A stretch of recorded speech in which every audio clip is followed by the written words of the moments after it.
নমস্কার, কেমন আছেন আপনারা? আশা করি আপনারা সকলেই খুব ভালো আছেন আর আমি অনেক ভালো আছি। সেই দিন গিয়েছিলাম বজবজ রাসমেলায়। আগে একদিন গিয়েছিলাম উলুবেড়িয়াতে রাস দেখতে। সেই ভিডিও পোস্ট করাতে অনেকেই আমায় বলেছে নাকি এবছর বজবজের রাস বসেছে, তো আমিও চলে এলাম বজবজের রাস দেখতে। আমি যখন অনেক ছোট ছিলাম তখন আমার মায়ের হাত ধরে আমি এই রাসমেলায় আসতাম বজবজে। ছোট থাকার কারণে ওইখানে যাওয়ার এক্সাইটমেন্টটা অনেকটা বেশি থাকতো।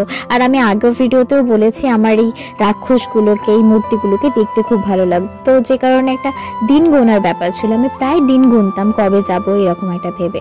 তো ছোটবেলায় অনেক জায়গায় তো যাওয়া হতো না, ওইরকম কিছু কিছু জায়গা যেখানে মারা নিয়ে যেত তখনই যেতাম। আর এখন বড় হয়ে গেছে, এখন যেখানে ইচ্ছে সেখানেই চলে যাই, তখন আর মায়েদের লাগে না। আর সবচেয়ে যে জিনিসটা ভালো লাগতো সেটা হচ্ছে আমি যত নুঙ্গিতে থাকি আর বজবজে যাওয়ার জন্য আমার মা আমাকে ট্রেনে করে নিয়ে যেত। তো আমি মনে করতাম বজবজটা হয়তো অনেক দূরে, আমাকে অনেক দূর যেতে হবে। তো বেশ একটা এনজয় করে যেতাম। ট্রেন চড়াটা আমার কাছে বেশ বড় একটা কিছু ছিল তখন। তো তারপরে অনেক দিন পর মাকে নিয়ে এসেছিলাম এখানে। মা আসতে রাজি হয়নি প্রথম, কিন্তু আমি বললাম না, তোমাকে যেতেই হবে। অনেক বছর পর যেহেতু রাস হচ্ছে ওখানেই, তোমাকে যেতেই হবে। তো তারপর মাকে নিয়ে এলাম, মাও ঘুরে দেখলো চারপাশটা, মায়েরও খুব ভালো লেগেছে হয়তো।